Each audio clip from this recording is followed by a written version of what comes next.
Salut les amis, Bhaskar pour Hypnomachie. Aujourd'hui on va parler des dessous de la psychologie féminine, de Goldorak et de la différence entre la magie et la sorcellerie. Générique.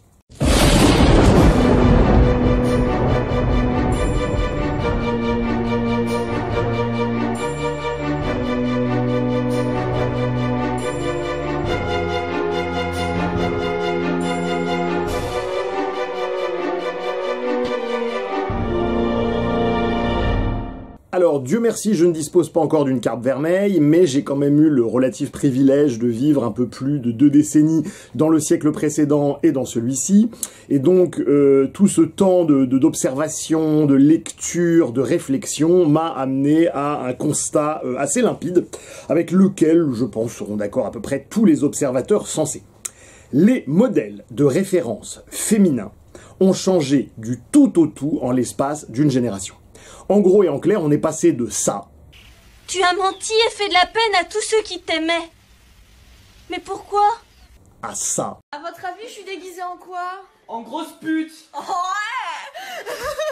Je ne reviendrai pas dans cette vidéo sur les raisons historiques, pour ne pas dire hystériques, qui ont amené ce changement. De Bernays aux spin doctors qui ont réussi à persuader les femmes de fumer au nom de leur émancipation, de Alfred Kinsey à la propagande de John Monnet ou de l'Institut Tavistock, de Tinder à Marlène Schiappa, la généalogie des mèmes et des idées comme ça, la filiation des idées est extrêmement facile à retracer, d'autant que nous l'évoquons d'ailleurs très souvent sur la chaîne. D'ailleurs, ceci dit, en parlant de Marlène Schiappa. Tout en bienveillance et tout en nuance. J'ai eu la petite idée comme ça d'aller voir, parce que je ne parle pas italien, j'ai eu la petite idée d'aller voir qu'est-ce que signifiait Schiappa sur Google Translate, comme ça, voilà. Je vous laisse faire la démarche vous-même, vous allez voir, c'est extrêmement savoureux. Nous allons plutôt ici nous intéresser aux différents leviers psychologiques, comme ça, qui ont permis l'émergence de l'archétype de la femme moderne urbaine. Voilà, qu'est-ce qui se passe, nom de Dieu, dans leur caboche? Allez, c'est parti pour un petit cours de tératologie psychologique. Ça y est, il faut que je le dise.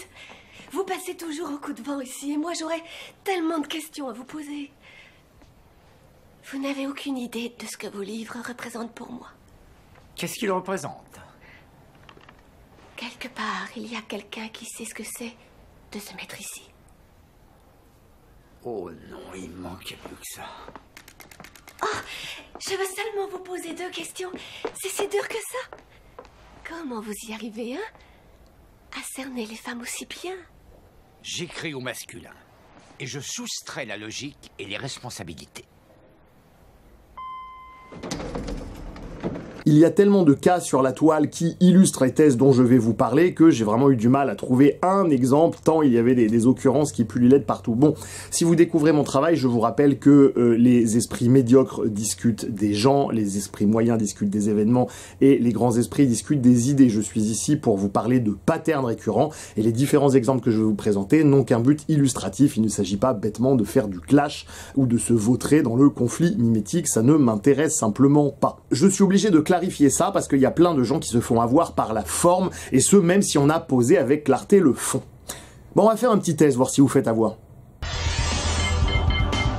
Bhaskar. Choose your death. You will never win.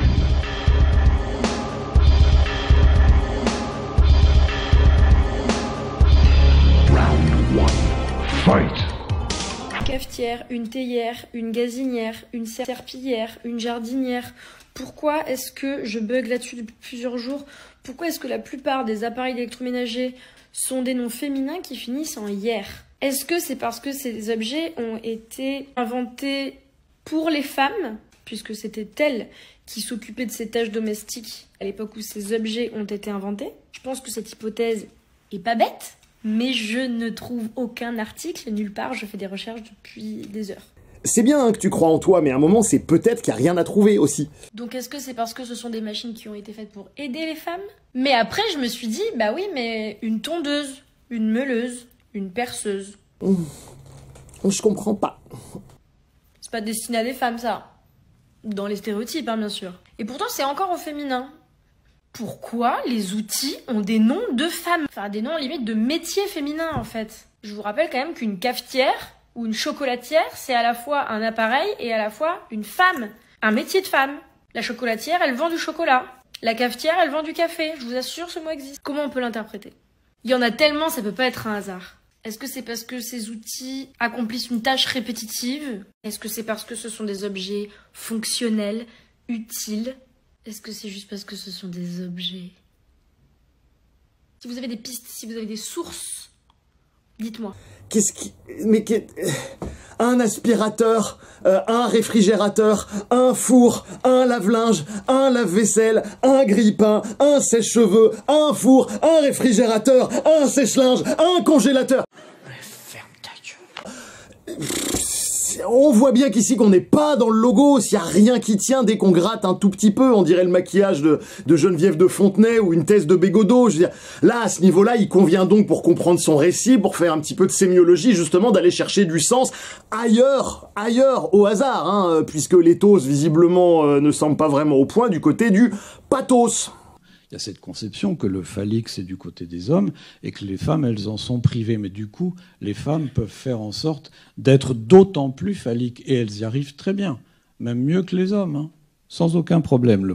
La seule difficulté, bien sûr, c'est que ça se paye par des existences qui sont très verrouillées dans des névroses, notamment hystériques, où il s'agit de faire encore plus tout phallique que les hommes.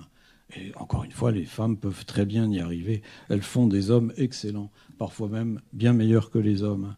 Et c'est dans ce piège que tombent nombre de jeunes filles, c'est quelque part tellement facile. Il s'agit juste d'utiliser, après l'avoir exalté, la frustration féminine vis-à-vis de l'image du père, vis-à-vis du fait que papa n'est pas parfait, qu'il y a un réel qui est imparfait, etc. Et ensuite, quand vous avez exalté cette frustration, il n'y a plus qu'à la canaliser, comme ça, et les jeunes filles suivent gentiment, comme des moutons de panurge. C'est incroyablement facile, et ces leviers d'ingénierie sociaux sont maintenant connus depuis près d'un siècle, mais ils marchent encore. Pour la femme, la réalisation de son sexe ne se fait pas dans le complexe d'Oedipe, d'une façon symétrique à celle de l'homme, non pas par identification à la mère, mais au contraire par identification à l'objet paternel, ce qui lui assigne un détour supplémentaire. Mais le désavantage où se trouve la femme quant à l'accès à l'identité de son propre sexe, quant à sa sexualisation comme telle, se tourne dans l'hystérie en un avantage grâce à son identification imaginaire au père, qui lui est parfaitement accessible en raison de sa place dans la composition de l'Oedipe, disait donc Lacan. Au passage, ce sont quasiment toujours des femmes dans l'espace commentaire. J'en profite pour vous remercier pour la qualité des commentaires que vous laissez, parce que c'est très rare d'avoir des commentaires d'une telle qualité sur YouTube. Je sais que vous êtes nombreux à lire l'espace commentaire et à me dire que c'est au moins aussi intéressant que les vidéos. Tant mieux, et vraiment merci à chacun pour ça. Donc au passage, ce sont quasiment toujours des femmes qui me posent des questions induisant ou présupposant une symétrie homme-femme. Ou femme-homme, comme dirait Marlène, mais en sachant que justement, le fait qu'elle veuille comme ça recréer une symétrie dans l'autre sens illustre à la perfection la thèse que je suis en train de vous présenter ici. Donc, comme souvent, ça n'est pas ou, c'est et, mais la symétrie n'est pas là où l'on croit. Quand je dis que c'est pas ou et que c'est et, c'est que oui, il y a une symétrie, non, il n'y a pas de symétrie, et les deux thèses ne sont pas bêtement opposées ou contradictoires, ce sont les deux, mais encore faut-il avoir la finesse de voir où est la symétrie et où elle n'est pas. Ce sont les mêmes personnes, avides comme ça d'une symétrie bas de gamme, je ne dis pas qu'il n'y a pas une symétrie un peu plus fine, mais d'une symétrie bas de gamme, qui traiteront une partie de mon discours de phallocrate, sans réaliser que le terme lui-même révèle en fait l'indigence de leur compréhension, puisque phallocrate est un pléonasme. C'est cérébral. Le problème est cérébral, alors au boulot. Donc, s'il peut être tentant pour certaines de me pendre et de m'étrangler avec des boyaux de prêtre, c'est une référence littéraire. Le propos de cette vidéo est précisément d'essayer de sortir comme ça d'une espèce de pensée désidérative, c'est-à-dire basée sur ce qui est agréable émotionnellement, pour réactiver un tout petit peu ces lobes frontaux, et c'est particulièrement ardu sur ces sujets pour une large partie de l'audience féminine, pour ne pas dire impossible, car cela demande de passer outre leur instinct, c'est-à-dire la volonté instinctive d'être libre, hein. Si vous regardez bien, absolument aucun mammifère n'aime être tenu par la papate et être maintenu par terre au sol de force, et de passer outre le limbique, c'est-à-dire donc la pensée désidérative précédemment citée. Inhiber à ce point sa biologie pour se verticaliser, eh bien cela demande une immense quantité de glucose. C'est vrai que parfois les réserves de sucre peuvent s'épuiser. Mais alors, s'il n'y a plus de sucre à brûler, comment je fais, moi, pour produire de l'énergie? C'est qu'on m'en demande sans arrêt de l'énergie. Allons, ne vous inquiétez pas. Quand on n'a plus de sucre, on brûle de la graisse. En général, ce n'est pas ce qui manque. Quelque part, se transformer pour devenir, si j'ose dire, une bonne femme ordinaire, ça aussi c'est une autre référence. Devenir une bonne femme ordinaire est déjà tellement élevé que cela n'est en fait quasiment pas possible seul, sans l'intervention du masculin. Ceci dit, le masculin peut ici intervenir sous au moins 3 formes. La présence d'un père, c'est-à-dire l'éducation, la présence d'un mari, la contenance au quotidien, et la grâce. La grâce qui peut justement donc intervenir dans une forme de solitude qui n'est pas tout à fait une solitude. Rien n'est donc perdu pour qui que ce soit, tout le monde a sa chance, et tant mieux pour vous, mesdames. À terme, fort heureusement, il devient possible d'introjecter la polarité opposée, et pour le coup, là effectivement, en la matière, tout est absolument parfait, une espèce de symétrie complète, l'homme ayant autant besoin de la femme que la femme de l'homme dans l'absolu. Cependant, l'idéologie du siècle, basée sur le conflit mimétique généralisé, la lutte de tous contre tous, qui est en fait une conséquence de l'individualisme maçonnique historique, comme je l'ai expliqué dans une vidéo précédente sur les droits de l'homme, cette idéologie du siècle, elle tend à la fois à polariser les points de vue, vous le voyez sur les réseaux sociaux, je vous apprends rien, et elle encourage donc une forme de compétition entre les sexes, en lieu et en place de cette complémentarité antédiluvienne. Là encore, comme disent les textes, l'enfer est divisé contre lui-même. Le problème, c'est que, évidemment, ça ne fait pas leur affaire de femmes. Et on voit aujourd'hui beaucoup, en clinique, on voit beaucoup de femmes, de jeunes femmes, mais pas seulement de jeunes femmes, qui sont un peu désemparées par le fait que, oui, effectivement, dans la compétition phallique, elles peuvent faire tout aussi bien et même mieux, mais quid de leur existence de femmes? Pire, les ingénieurs sociaux et autres publicitaires sont parvenus à oblitérer, voire même à rendre honteux, un besoin fondamental chez tout être humain en général, et donc chez la femme en particulier, le besoin d'être contenu. Il ne faut pas que tu ailles au combat toute seule. Pourquoi? Parce que tu es une femme. Une femme? Depuis longtemps, j'ai renoncé à être une femme. Celle que tu vois devant toi n'est pas une femme, mais un soldat prêt à se battre pour le village qu'il a la charge de défendre.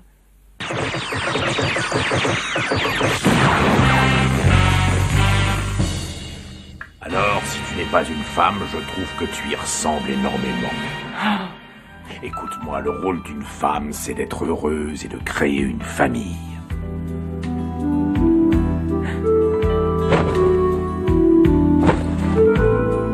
Et ceci te conviendrait mieux qu'une tenue de combat.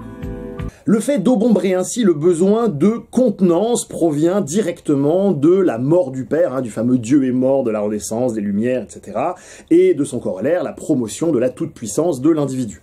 Si nous avons déjà parlé sur la chaîne de son impact délétère sur l'homme, celui-ci s'avère encore plus toxique sur la femme. En effet, lorsque les Lumières, qui, faut-il le préciser, ne correspondent pour Kant en fait qu'à l'atteinte pénible d'une espèce de majorité, c'est-à-dire qu'il y a, pour l'humanité, pas de quoi fouetter un chat, vraiment. Donc, lorsque les Lumières mirent l'individu au centre, il ne s'agissait pas vraiment de l'individu au sens de quelqu'un de convenablement verticalisé, qu'on ne pourrait pas, justement, atomiser, qui est indivisible. Non, si on regarde bien, il s'agit plutôt de mettre en exergue la personnalité, au sens persona, le masque. Il faut réunir le masque. Cela est très visible dans le capitalisme étatisé actuel. Si vous regardez bien, ce sont des systèmes qui se basent sur l'assouvissement du désir et le nivellement par le bas. Attention à toi aussi, toi. Oh, attention tout le monde. Or, sans rentrer dans des considérations un petit peu pointues, psychanalytiques, de type « la femme n'existe pas », observons simplement un fait simple. Le désir et les appétences de la femme varient tout au long du cycle menstruel, et nous disposons à ce sujet d'une littérature scientifique similaire à certaines règles c'est-à-dire extrêmement abondante. Oh, c'est étonnant! Et cette versatilité, cette inconstance toute féminine les piège lorsqu'elles tentent maladroitement d'essayer de conquérir le phallus. D'une part, parce que le phallus implique le ratage de l'objet, mais on va pas aller par là, et puis surtout, par définition, parce que comme le disait le psy tout à l'heure dans l'extrait, cela peut leur permettre de s'épanouir en tant qu'homme, et pas en tant que femme. Et on les retrouve ici, coincés dans leur vieux démon, croire vouloir très très fort une chose, et d'ailleurs aussi son contraire, alors qu'elles souhaitent, en réalité, dans le fond, simplement être contenues. Ce truc de have it all, women have it all, mais mytho en fait. On se disait ce matin avec mon mec, mais heureusement qu'il travaille pas en ce moment, parce que sinon, on paierait quelqu'un pour s'occuper de notre enfant en fait. C'est ça, avoir un enfant, c'est... Enfin, c'est pourri en fait. Tu payes quelqu'un pour t'en occuper, c'est ça, avoir un enfant, c'est nul. Tout ça pour genre répondre à, je sais pas, alors soit des traumas perso où tu dois te prouver que t'es une girl boss machin et que t'es capable de travailler, que t'es capable, que t'as de grandes ambitions et que tu vas faire des grandes choses, blablabla. Boosté par la société, quoi. Boosté par la société derrière qui te dit vas-y, quoi. Notez comment on a beau décréter, comment on a beau proférer que Dieu au sens le symbole, hein, le Dieu symbolique. Notez comment donc on a beau décréter que Dieu est mort, cela ne tue pas Dieu au sens du réel. Tu peux pas tuer Dieu au sens du réel. En fait, c'est simplement une espèce de confusion entre la carte et le territoire. Justement, cette confusion comme ça entre le symbolique et le réel, entre la carte et le territoire, correspond à la parfaite définition de la folie selon Alfred Korzybski. Et en plus, aujourd'hui, on va pas se mentir, c'est très dur d'être sur un seul salaire. C'est très dur d'être une famille qui peut s'en sortir avec un seul salaire. Ça marchait avant, ça ne marche plus aujourd'hui. Donc vous voyez ce que je veux dire, du coup on est poussé à ça, enfin un peu les nouvelles vagues de féminisme, etc. nous ont poussé à ça et dénigrent, clairement dénigrent, et je parle de la société en général, pas juste du féminisme, mais dénigrent les femmes au foyer, dénigrent les mères au foyer, dénigrent, enfin la preuve c'est qu'il n'y a aucune reconnaissance sociale, enfin des femmes au foyer, des mères au foyer. Il n'y a aucune reconnaissance sociale, il n'y a aucune reconnaissance financière et je trouve ça injuste en fait. Mais cette omniprésence du terme de reconnaissance sociale, cette quête de la reconnaissance sociale, c'est la quête du regard approbateur du papa que ces femmes n'ont simplement pas eu. Tout comme l'est d'ailleurs la recherche de justice, qui est encore un autre symbole paternel contenant. Je trouve ça vraiment injuste. Du coup, en fait, si tu veux aller vers ça, c'est difficile de pas se sentir comme une merde en fait, parce que déjà les gens dans la société, quand tu vas en soirée, ils te disent « Alors et toi, tu fais quoi en ce moment ?»« Tu fais quoi ? Tu fais quoi ? T'es dans quoi ? Tu fais quoi ? Tu fais quoi ? Qu'est-ce que tu produis ? Tu fais quoi ? Faire. Mais ta gueule en fait. Ce qu'il faut demander en soirée, c'est « Comment tu vas ? T'es dans quoi en ce moment ? Qu'est-ce que tu traverses ?» Enfin, moi, c'est ça que je demande. T'es dans quoi en ce moment? T'es dans quoi? J'aime bien. T'es dans quoi? Ça veut dire t'es dans quelle phase? Qu'est-ce que tu traverses? Qu'est-ce que tu vis? Qu'est-ce que tu ressens? Ça, oui. Et là, on voit qu'elle a aussi besoin de maman. Elle est en train de dire merde au paradigme productiviste, infra-humanisant, et elle a bien raison. Et si vous voulez, elle acte comme ça du fait que sa construction psychique s'est faite depuis un logiciel gnostique, que ça ne marche simplement pas, et elle est en train, et tant mieux pour elle, de tout reprendre à la base. Et ben la base, ça commence par de la maman et de la bienveillance. Mais tu fais quoi alors? Et toi, tu fais quoi? Mais ta gueule, en fait, je fais rien, j'ai envie de te foutre. Tu vois ce que je veux dire? C'est terrible. Donc à la fois, je pense, notre société, notre génération et tout nous a poussé à ça et du coup nous pousse au burn-out, nous pousse à se sentir comme des merdes tout le temps. Parce qu'au final, ça nous met dans l'échec en fait. Mais parce que tu t'es fait escroquer par des gens qui ont un grand intérêt à ce que tu te vives ainsi, pour pouvoir te vendre des trucs et te prendre ton énergie et tes ressources. Et là, tu es en train de te réveiller. Et je suis content pour toi, ma sœur. Tu te sens jamais assez productive parce que t'as ton enfant et quand t'es avec ton enfant et quand t'es au travail, ben, tu vois, tu te sens jamais au bon endroit. Quand t'es au travail, tu te sens pas avec ton enfant et tu te dis putain, je suis pas avec mon enfant, je devrais passer plus de temps avec lui. Et quand t'es avec ton enfant, tu te dis putain, mais j'ai ça et ça et ça à faire, je peux pas me permettre de rien faire là, tu vois. Donc c'est Mais quelque part, le capital veut que tu restes comme ça le plus tard possible. Une jeune fille, au sens de la théorie de la jeune fille, consommable le plus tard possible. Il ne s'intéresse pas à toi en tant qu'individu verticalisé, justement. Il n'en a rien à faire. Tout ce qu'il veut, c'est te vendre des trucs. Et justement, il a intérêt à repousser le plus tard possible le moment où tu vas être enceinte, parce que ça peut te donner une chance, ça peut te choquer ton système, justement, au sens où l'entend la tradition, et te donner une chance de t'ancrer dans le réel et de retrouver le chemin du père. Ben oui, ils te veulent comme une espèce de consommable prêt à marchander ton cul sur l'hôtel de Mammon. Transaction d'ailleurs sur lequel ils prélèveront des taxes, hein, bien évidemment. Ils te veulent esclave de tes pulsions, esclave de tes passions, esclave de tes envies. Et ils te vendront cet état de fait sous des vocables tels que liberté et émancipation. Puis ensemble, elle me l'a dit. Ouvre les yeux, ma fille. Elle a toujours son gros J à 2 balles autour du cou. Attends. Il suffit qu'il claque des doigts pour qu'elle lui retombe dans les bras et en pleurant de bonheur. Et si c'est pas lui, n'importe quel macho fera l'affaire. Attends, je vais te dire, l'autonomie c'est simple, on l'a ou on l'a pas. Oui bon, meuf, envoie, allez, c'est... Il fallait montrer au monde que j'avais coupé les ponts avec Monsieur J. Et pour de bon. Harley! C'est nul, c'est à chier. C'est à chier. Donc moi, ça me casse les couilles d'être là-dedans. J'en ai marre. J'en ai marre. Notez ici le « ça me casse les couilles », où quelque part une partie d'elle comprend qu'elle n'en a pas et elle renoue ici avec sa nature de femme. J'en ai marre de faire que travailler, j'ai envie de... Voilà, j'ai envie d'être chez moi, de prendre soin de moi, de penser à ma santé, de penser à ma famille, de penser à mon couple, de passer du temps de qualité avec mon fils. Voilà en fait. C'est tout. Et j'ai envie de voir plus de contenu comme ça, quoi, merde. Avec des femmes qui disent que non, on peut pas tout avoir en même temps, que c'est faux, que c'est des phases, que oui, tu peux avoir des phases où tu passes du temps avec ton enfant et en même temps, ben oui, tu peux avoir des phases où tu travailles, mais les phases où tu arrives à être pleinement présent avec ton enfant, sans penser au travail et être pleinement à fond dans ta girl boss étude et dans ton machin, mais c'est wesh.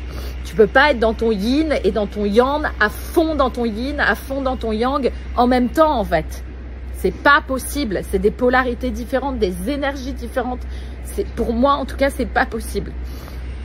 Et là, j'ai besoin d'être dans mon féminin. Notez ici comment elle réalise sa finitude, sa limite. Comment elle sort quelque part de sa toute-puissance, du non-serviam des sorcières lucifériennes. Et j'emploie ici le terme de sorcière à dessein. Hein. Faites bien la différence entre la magie et la sorcellerie. Dans la magie, l'humain essaie de contrôler le démon au service de ses velléités propres. Dans la sorcellerie, c'est l'inverse. C'est le démon qui commande et l'humain qui obéit. Et les jeunes femmes dont l'énergie sexuelle n'est pas correctement contenue sont de très très bonnes clientes pour ces sujets. Moi, je dis qu'on devrait abaisser la majorité à 14 ans. Nos mères nous interdisent même les clopes. Ouais, mais c'est mon corps et ma mère me gonfle aussi à cause des clopes. Mais c'est mon corps et je devrais avoir le droit de faire ce que je veux avec. Tout à fait. Des travaux de l'université de Melbourne et de l'université d'État de Géorgie ont ainsi montré que cette énergie comme ça était particulièrement difficile à contenir. Ainsi, les couples parents de jeunes filles âgées de 13 à 18 ans, donc on est en plein dedans, ont entre 5 et 9% de chances de plus de se séparer, toutes choses égales par ailleurs. C'est vous dire si le rôle de père peut s'avérer ingrat durant cette période. Ah oui, non, mais c'est sûr, dans mon plan, il y a un moment où vous êtes efficace. Ouais. Non, mais j'admets, c'est la partie osée, le paramètre hasardeux, vous voyez? Bref, notre ami dans ces extraits touche donc, et cela semble lui faire du bien, ses limites. L'ego s'estompe petit à petit et le soi le remplace, donc avec un système tout à fait classique de vases communicants. On en revient en fait au propos de la vidéo 42 et à choisir son Dieu, avec peut-être le bémol ici, de réaliser qu'est-ce que c'est concrètement que ce que certains anciens appelaient le péché originel. c'est-à-dire de comprendre qu'en raison de constructions psycho-affectivo-symboliques, les femmes ne se construisent pas exactement comme des hommes, et que lorsqu'elles ne sont pas contenues, elles dérivent inexorablement vers le logiciel gnostique et ses corollaires. Et alors bien sûr, cela n'est pas réservé qu'aux femmes, puisque je vous avais introduit précédemment dans d'autres vidéos le concept de jeune fillisation de la société, si vous vous souvenez bien. Vous commencez donc peut-être alors à discerner les accointances politiques, sociétales, spirituelles, avec, si j'ose dire, la recherche désespérée des grands archétypes symboliques papa et maman, ce que résume d'ailleurs très bien Virginie Despentes lorsqu'elle incarne comme ça cet archétype de la jeune fille qui a complètement dérivé. Il ne s'agit pas d'opposer les petits avantages des femmes aux petits acquis des hommes, mais de tout foutre en l'air. Alors les auditeurs qui disposent d'un petit peu de compétences en psychologie en général et notamment de psychologie féminine entendront le sous-texte de cette citation de Virginie Despentes qui pourrait être quelque chose comme une fois que je me serais vautré dans ma toute-puissance destructrice, dans laquelle j'aurais détruit justement mon mauvais papa historique parce que dans le fond je lui en veux, et ben dans ce cas-là ensuite je vendrais mon cul à un mâle assez fort pour me protéger dans le chaos subséquent. Ce sont donc ça les valeurs de gauche. J'invite tous les corps à faire la grève de l'utérus. Affirmons-nous en tant que citoyens entiers et non plus comme utérus reproductif, par l'abstinence et par l'homosexualité, mais aussi par la masturbation, la sodomie, le fétichisme. Pourquoi pas? Tout ça. Mais aussi la coprophagie, la zoophilie et l'avortement. Ne laissons pas pénétrer dans nos vagins une seule goutte de sperme national catholique. Il s'agit donc, c'est une façon, nous dit cette personne, de déconstruire la nation et d'agir pour la réinvention d'une communauté de vie post-État national où l'expropriation des utérus ne serait plus envisageable. J'ai mis l'hypothèse que peut-être le fait de manger ses excréments, ou les excréments des gens qu'on aime, ou de sodomiser son chien, son chat ou son poisson rouge, ne sont peut-être pas des horizons indépassables de la gauche. En termes de logos, ici, il n'y a mais rien. Rien du tout, c'est une régression, une opposition stérile, une destruction de valeurs, tout au plus, qui sera au mieux rationalisée ensuite à coup de loi des cycles, création, destruction, et au pire, et la plupart du temps, simplement nier, voire esquiver. En réalité, il s'agit en fait d'une demande inconsciente d'être contenu. Virginie ici rêve qu'un homme, justement, ait suffisamment de bon papa pour lui dire à la fois « tais-toi » et en même temps de le dire sans trop de violence, de le dire en étant quand même aimant, présent, contenant, voilà, simplement du bon papa. Scadler, en fait, nomme un mensonge vital, une espèce de mensonge qu'on est obligé de se faire à soi-même pour tenir face à l'effondrement, en fait, du constat du manque du père. C'est une approche téléologique qui va regarder autrui et s'en servir comme une fin pour son propre développement. C'est-à-dire qu'on n'est pas dans une véritable relation d'altérité, on est en train de se servir d'autrui pour notre propre croissance. Si cela est légitime du point de vue de l'enfant intérieur qui ne vise qu'à se développer, c'est quand même extrêmement pauvre dans le cadre d'une réelle relation à autrui. C'est un mécanisme de défense, en fait, voilà, tout simplement pour ne pas faire face à l'effondrement et au sentiment d'absence ressenti face à l'absence du père. Je dors plus la nuit, mais tu n'es pas là. Mais mes amis, à ce stade de mon exposé, je vous invite surtout à ne pas fustiger ces femmes. Parce que la présence d'un mécanisme de défense, ça implique son besoin. Besoin d'un mécanisme de défense pour rester à peu près, à minima, fonctionnel dans le monde. C'est une forme d'armure. Et si on enlève l'armure d'un coup sec, sans avoir fait le travail d'intégration réelle de son pathos en parallèle, et je vous parle bien d'un authentique travail d'intégration, pas d'une séance d'hypnose à la va-vite pour mettre le bousin sous le tapis. This is not a therapy session. Parce que sinon le risque, c'est que ça donne quelque chose comme ça. You guys are all just like really misogynistic. How do you define misogyny? I don't know, I don't like this. What?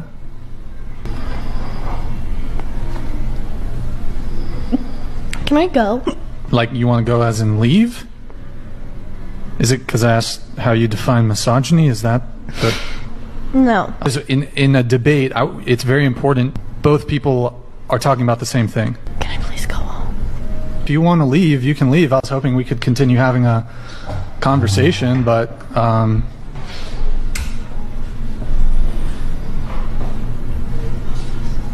Ici, on voit bien que toute référence, même indirecte, au moindre logos, est vécue, à juste titre de son point de vue, comme une agression.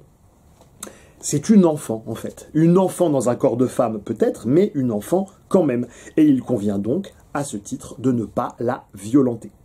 J'ai quelque chose de très délicat à vous demander, voyez-vous.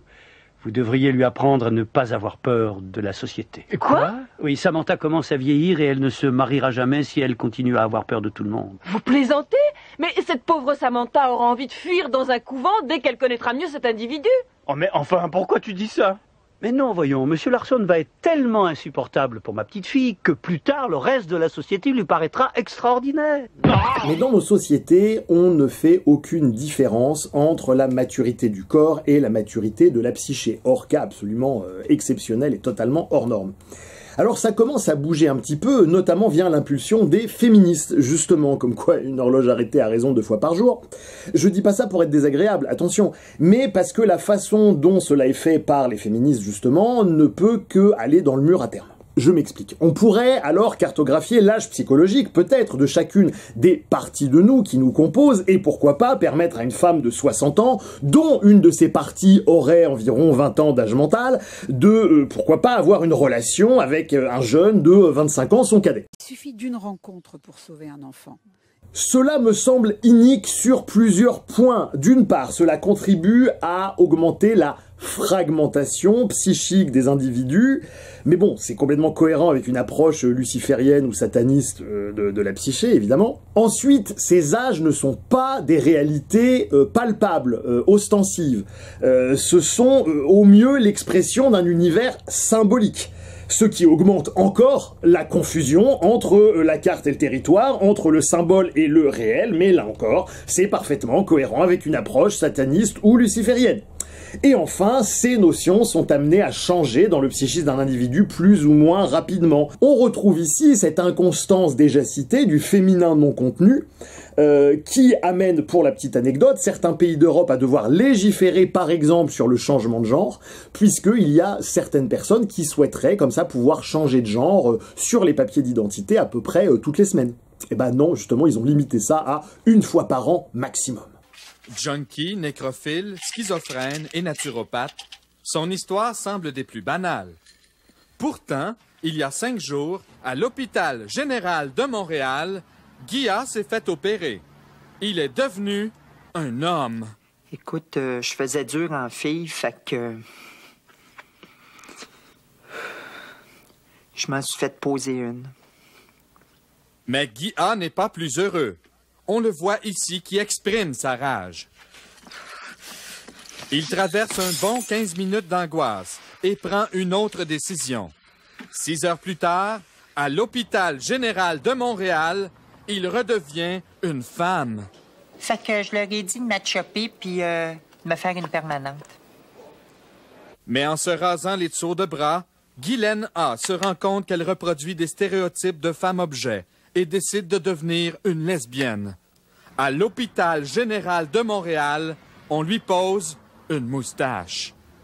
Pour Guylaine, la sérénité est de courte durée. À l'hôpital général de Montréal, elle tombe en amour avec son infirmière qui est plutôt portée sur les hommes. Une fois de plus, Guylaine change de sexe. À l'hôpital général de Montréal. Ils m'en ont posé une en velcro au cas que je change encore d'idée. Mais pour Guy A., l'insatisfaction persiste. En revenant de magasiner, les bras chargés de paquets, il a de la difficulté à ouvrir sa porte. 2 heures plus tard, à l'hôpital général de Montréal, il se fait poser un 3e bras. C'est pratique quand même. Mais Guy ou Guylaine n'est pas au bout de ses peines. Horrifié par les tarifs exorbitants des taxis, il ou elle s'indigne. Je veux être une Dodge Arias 1988.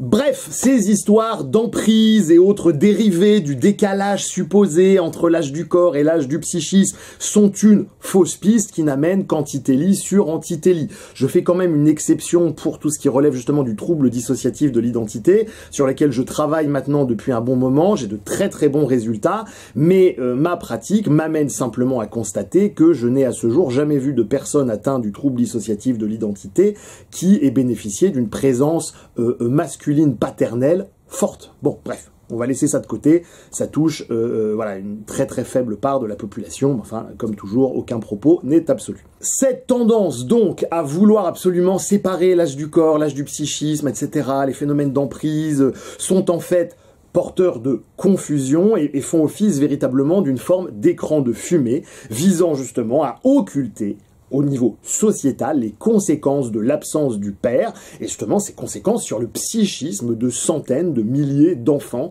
et de jeunes filles en particulier, puisque c'est le thème de la vidéo. Les différents programmes et conditionnements modernes, cinéma, télé, Netflix, etc., encouragent les jeunes filles à se vautrer dans leur toute-puissance, et de nombreuses études attestent de l'efficacité de ces méthodes d'influence.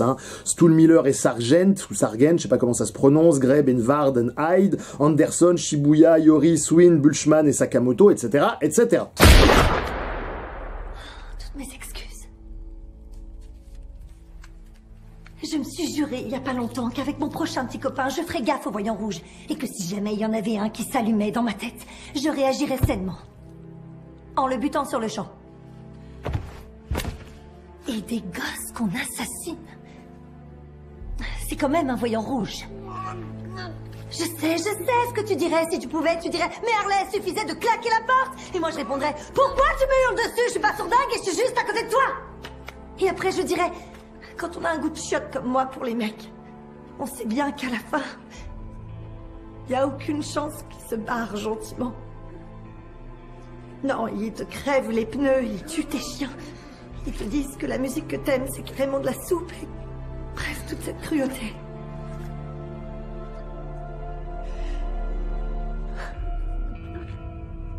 Ben, ça te brise le cœur à la langue.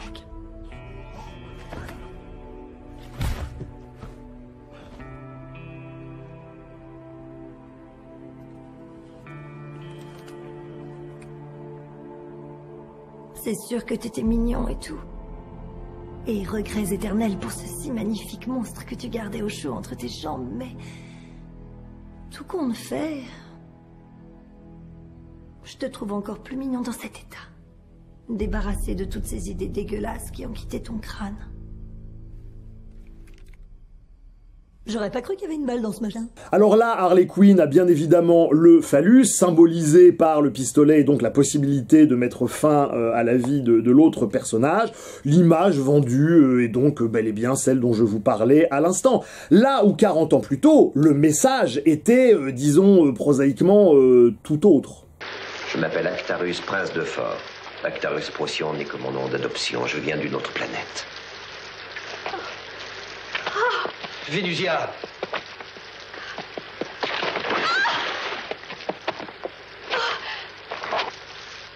Tu n'as rien? Oh, ne me touche pas! Idiote!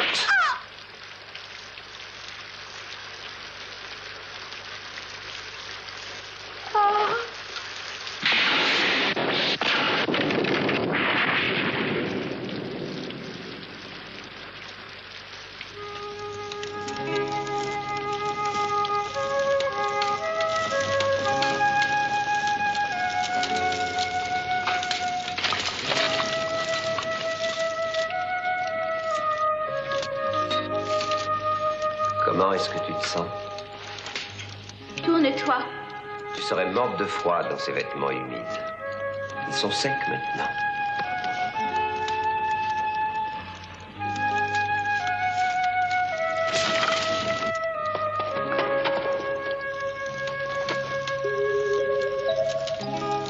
Notez les similitudes entre cet extrait de Goldorak, diffusé pour la première fois en mars 1976, et donc en France 2 ans plus tard, c'est 2-3 ans à peu près entre le Japon et la France, et celui de Ken le Survivant que je vous ai déjà passé dans cette vidéo, qui lui a été diffusé en avril 1985. Vous voyez comment en 30-40 ans, le message a complètement changé. Il s'est inversée, si j'ose dire. Dans les deux cas, justement, le personnage féminin se retrouve donc nu, dans un état de grande vulnérabilité, voire même de compliance vis-à-vis du masculin, là où Harley Quinn, justement, entretient un rapport complètement opposé, là encore interverti, pervertéré. Et c'est cette compliance qui va permettre à la jeune fille d'outrepasser, justement, d'avoir la présence du masculin qui va lui permettre de se hisser dans un autre état et de ne pas simplement suivre sa pente naturelle vers le logiciel gnostique pour devenir enfin une femme digne de ce nom. Eh ben merci, tiens, j'aurais mieux fait de rester chez moi, couché. Comprenez bien, chers auditeurs, que je ne suis pas ici pour vous faire des leçons de morale, mais pour vous délivrer de l'information. Information qui va vous permettre de faire ensuite des médiations, d'établir des liens comme ça entre des causes et des effets, parce que les jeunes générations subissent un tel matraquage, le ciboulot coincé entre Hollywood et les réseaux sociaux, avec Netflix derrière qui continue bam bam bam bam tous les jours, que le temps qu'ils, la plupart du temps c'est plutôt elle ici, trouve la sortie de ce labyrinthe cognitif, eh bien malheureusement pour beaucoup d'entre elles, il est parfois, souvent, trop tard. Je sais pas, je dois passer à côté de quelque chose parce que la plupart des gens, ils gobent ces conneries. La belle fille, le beau mec, le coup de foudre, le premier baiser, la rupture, la réconciliation, le mariage hors de prix, et tout est bien qui finit bien. Tout le monde sait que c'est bidon. Mais tout le monde regarde ça comme si c'était la vraie vie. Pour de nombreuses femmes, c'est en fait piégé comme ça dans l'idéalisation du logiciel gnostico-luciférien, réaliser l'ampleur de l'arnaque dont elles ont été victimes, comprendre comment on les a amenées à des séries de doubles contraintes empilées de techniques de manipulation diverses et variées, gérer ensuite la dissonance cognitive qui en découle, lâcher prise sur le fait qu'on s'est fait avoir, ce qui demande déjà beaucoup d'amour de soi et tout un procédé intérieur, ensuite reprendre les choses à zéro, se construire en tant que femme, c'est-à-dire empiler des apprentissages comme ça qui prennent du temps, ensuite rencontrer le père de leurs enfants avant qu'elles ne soient ménopausées, etc., le tout dans de bonnes conditions, eh bien, ça n'est pas simple. Voilà. D'autant que les travaux de Johnson et Seifert nous confirment qu'une série d'informations mensongères délivrées à une cible, même une fois corrigées et même quand on a mis de la conscience dessus, continue d'impacter les individus. On appelle ça l'influence persistante en psychologie, d'où le fait qu'il soit tout simplement, et c'est du bon sens, préférable de partir sur de bonnes bases dès le départ. Et une des manières pour ce faire, pour soi comme pour nos enfants d'ailleurs, c'est d'examiner ensemble la notion centrale de couple. Aujourd'hui, si on accepte quelques asexuels, tout le monde cherche à être ou à demeurer en couple. Le marché des sites de rencontres en France devrait peser autour de 200 millions d'euros en 2025, c'est absolument énorme. Après avoir monté les hommes et les femmes les uns contre les autres, le capitalisme arrive maintenant à monnayer ce qui autrefois était gratuit et abondant, tout en créant chaque jour de nouveaux besoins. Oh, est-ce que le monde entier est disjoncté? Reste tranquille, tu as une escarbie dans les cheveux. Oh maman, enlève. Attention, chaud devant. Il existe pourtant une alternative très très simple à la recherche d'un partenaire pour fonder un couple. Cela m'évoque irrésistiblement cette vieille histoire de sagesse d'un homme qui passe devant un chantier et où il voit 3 maçons en train d'œuvrer comme ça. Il s'approche du premier maçon et il lui demande « Qu'est-ce que tu fais ?» Et le premier maçon lui dit « Là, je pose une brique. » Il demande au deuxième maçon « Qu'est-ce que tu fais ?» Le deuxième maçon lui dit « J'érige un mur. » Il s'approche du troisième maçon, lui dit « Qu'est-ce que tu fais ?» Et le troisième maçon lui dit « Je bâtis une cathédrale. » C'est profond ça. Pourquoi je vous raconte cette histoire? Parce que peut-être serait-il temps justement pour repartir sur de bonnes bases, de ne plus chercher à être en couple. Dans cette histoire, les 3 maçons font de fait, depuis un observateur extérieur, exactement la même tâche, mais dans leur monde intérieur, cela n'a rien à voir. Il y a une hauteur de vue dans le troisième personnage qu'il n'y a pas, évidemment, dans le premier. Autrement dit, cesser de chercher un partenaire pour satisfaire sa libido, booster son estime de soi ou éventuellement rendre jaloux les copains. Non, juste élargir sa vision et chercher un ou une partenaire pour fonder tout simplement une famille. FBI, fausse bonne idée. Pourquoi c'est une fausse bonne idée? Parce que si je vous dis ça comme ça, sans rajouter un petit peu de perspective, eh ben, je suis simplement en train de vous influencer pour un mode de vie bêtement traditionnel. Ça n'est absolument pas ce que je vous propose, pas du tout. Non, non, ça c'est vraiment exotérique, et en plus d'être exotérique, c'est complètement névrotique. Non, non, réalisez bien que si vous vous attrapez comme ça, que vous mettez le grappin sur un ou une partenaire et que vous lui projetez dessus tout votre monde intérieur non résolu et non investigué, bah, pour l'autre, c'est super flippant.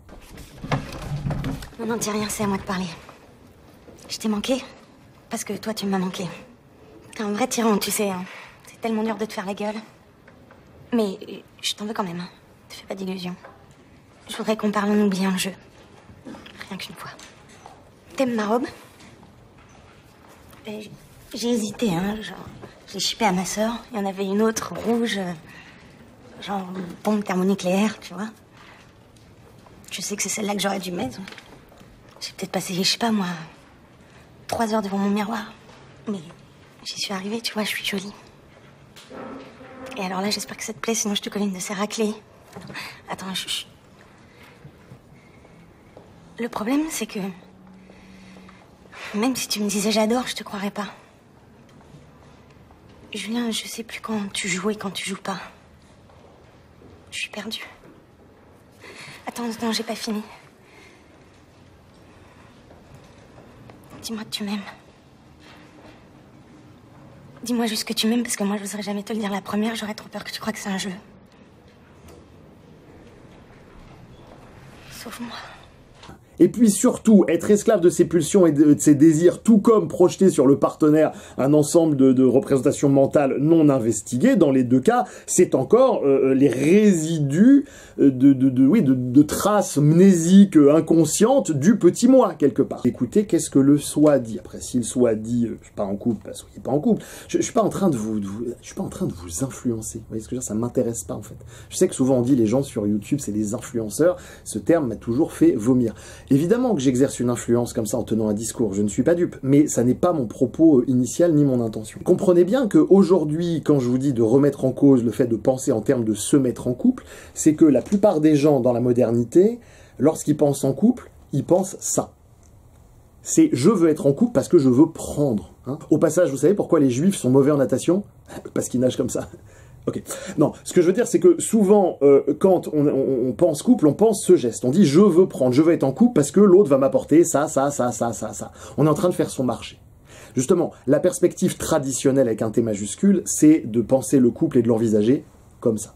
C'est-à-dire de dire qu'est-ce que je vais donner, en quoi est-ce que je vais contribuer en me dédiant à ma relation et qu'est-ce que je vais apporter au monde, à Dieu et à l'univers. Par l'intermédiaire de l'amour que je vais porter à mes enfants. C'est ça le couple au sens traditionnel. Mais attention de ne pas faire de cette expérience une idée le ventre vide. Un conseil. Moi je pense que tu devrais rentrer chez toi et réfléchir à tout ça. Pendant très très longtemps. Il s'agit donc, pour résumer, de passer du 2, le couple, au 3. Le couple avec le Saint-Esprit qui arrive et qui va insuffler la vie avec la promesse, peut-être, si Dieu le veut, d'une descendance et de quelque chose qui nous transcende, de s'en remettre quelque part à une forme de providence, d'accepter le risque inhérent à toute mise en danger et à toute dédication, et d'avoir autant foi en l'autre, le partenaire, qu'en soi, qu'en Dieu. C'est une foi, en quelque sorte, ternaire.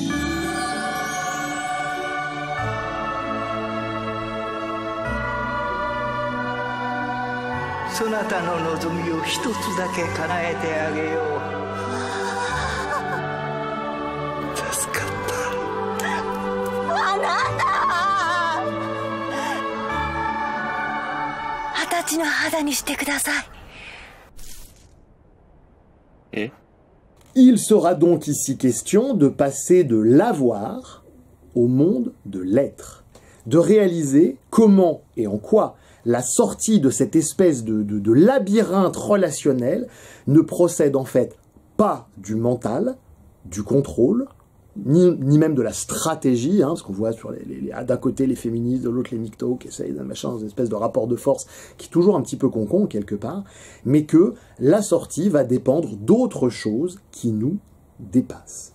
Il ne convient pas, bien sûr, d'oblitérer son ego, de le refouler, telle une grenouille de bénitier, machin, mais de le connaître, de sorte à pouvoir l'intégrer dans le rapport à soi, puis à l'autre et à Dieu, dans le moment présent. De sorte à être capable de s'engager dans une relation en se donnant, en se dédiant, ce qui implique logiquement déjà de se posséder un minimum en amont. Cela implique de réaliser, comme dirait Lacan, surtout pour vous mesdames, parce que vous avez bien compris que cette vidéo s'adresse plutôt ici à un public féminin, encore que le public masculin pourra en jouir en comprenant et en articulant mieux ce qui se passe dans la psyché de mesdemoiselles. Donc disais-je, cela implique pour vous mesdames de réaliser ce que disait Lacan, c'est-à-dire que c'est parce que devenir une femme et s'interroger sur ce qu'est une femme sont deux choses essentiellement différentes.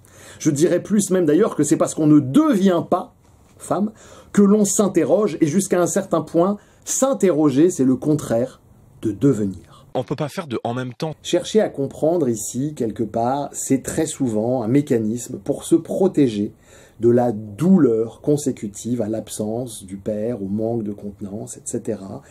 Et ceci entraîne logiquement des mères qui n'en sont pas, des jeunes filles qui jouent à la mère sans avoir en fait les moyens affectivo-cognitifs d'être réellement des mères pour leurs enfants, et qui se caractérisent, entre autres, par leur incapacité à gérer la frustration et par un dévouement sacrificiel mortifère de façade pour satisfaire aux exigences supposées en plus de la socioculture, avec derrière l'envie aussi de l'envoyer valdinguer, comme on l'avait vu avec la citation de Virginie Despentes. C'est un dévouement sacrificiel depuis un vide de soi qui endommagera par la suite, hélas, gravement l'enfant et son psychisme, le tout souvent rationalisé ou dissimulé à la psyché de l'un comme de l'autre.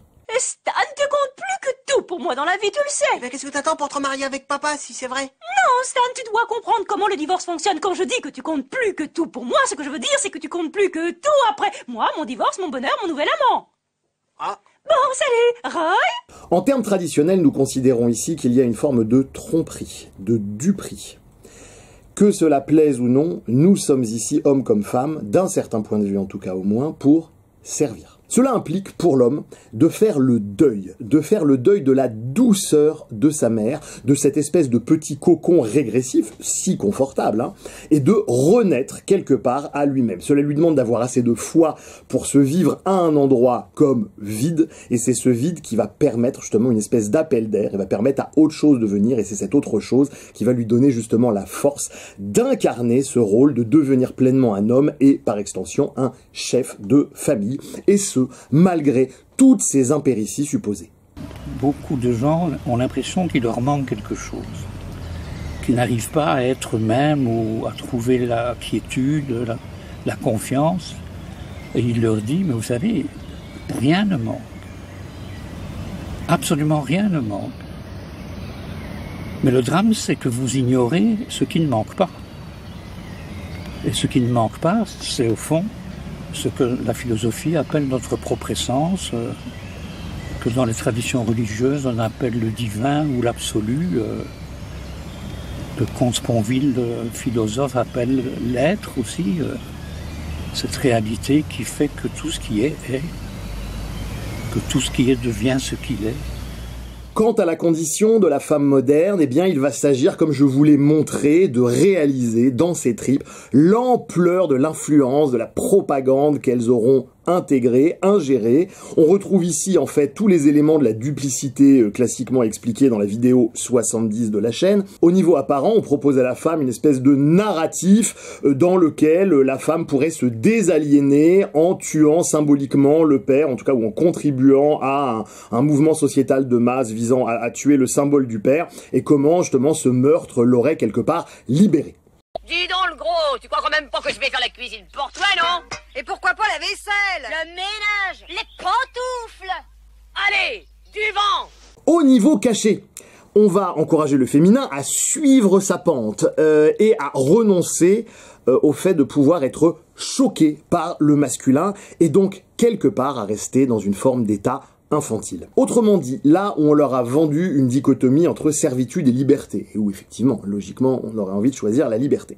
Mais en fait, elles n'auront le choix qu'entre d'un côté un état de maturité intérieure et de croissance intérieure assorti de la présence d'une altérité aimante et choisie, ou une espèce d'état d'immaturité coupé de la source, ce qui les plonge dans une profonde solitude durable justement à cause du manque d'altérité et de la séparation de la source, sans même parler des impacts iniques sur leur progéniture, ainsi qu'un risque accru de psychose pour elles-mêmes comme pour leurs enfants. C'est une règle de base quand on signe un contrat, on lit bien les petits caractères, a fortiori quand on s'amuse à jouer avec certaines forces. Et le propre du logiciel luciférien, c'est qu'il n'annonce pas la couleur, il avance masqué. Comme le disait Aldous Huxley, la victime de manipulation mentale ignore qu'elle en est la victime. Les murs de sa prison lui sont invisibles, elle se croit libre. Mais ça n'est ni être libre, ni accomplir son dessein ou son destin, son entéléchie, aurait dit Aristote, que de rester comme ça à vie, totalement dépendante de ses impulsions limbiques et de la propagande du siècle.